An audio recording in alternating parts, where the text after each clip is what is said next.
Movimento 5 Stelle. Okay, io spero che i piacere. temi siano però non sulla persona, ma Certo, sui contenuti. Ecco, C'è Roma che deve fare la sua parte o deve fare la propria parte anche la regione? Perché altrimenti se le regioni non servono più bisogna chiuderle, no? Insistiamo un po' magari sulla scuola.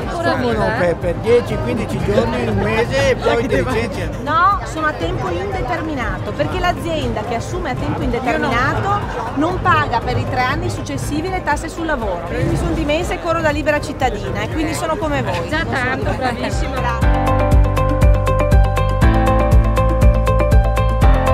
Perché chi è del mestiere sa che i protocolli di chemioterapia non sono più quelli di 2 anni fa. Ma perché siamo stati declassati? Perché le lunghe liste d'attesa che ci sono oggi non garantiscono più una sanità come diritto. Fare auguri che va tutto bene. Grazie mille.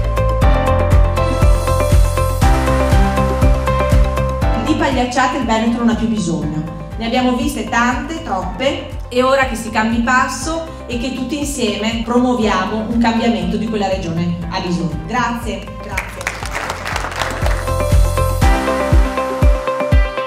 E ci hanno raccontato la balla ennesima degli ospedali aperti di notte, che è una bufala, perché non è stato assunto un medico in più e hanno messo quello stesso medico di notte che mi costa il doppio. Butti per aria tutte le carte e basta project financing.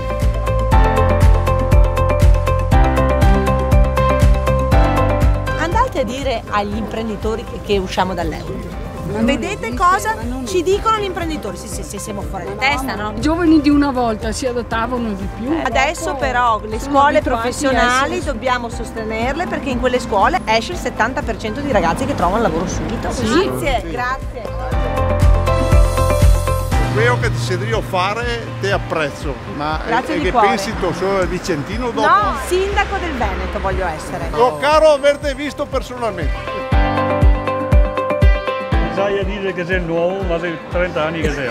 Sì. E quindi sto facendo un bagaglio di esperienza e di conoscenza importante ascoltandovi. Ma che mi sono l'inventore del selfie, ecco qua, guarda, ho fermato mia moglie, ho detto questa è l'unica persona, perché noi altri dobbiamo dare il voto a viva il Papa. Sarà mezza rabaltata, ma insomma è quella che fa per noi. Ho detto io non posso guardare in faccia il Veneto, sapendo che sono in Veneto, percepisco uno stipendio da Bruxelles dove non vado. Allora, o la classe politica nuova è in grado di fare dei gesti forti, cioè il Veneto per me non sarà solo se mi va bene, il Veneto sarà anche se mi va male, ma non è un sacrificio, è un dovere. Donna, buona festa della grazie donna. mille.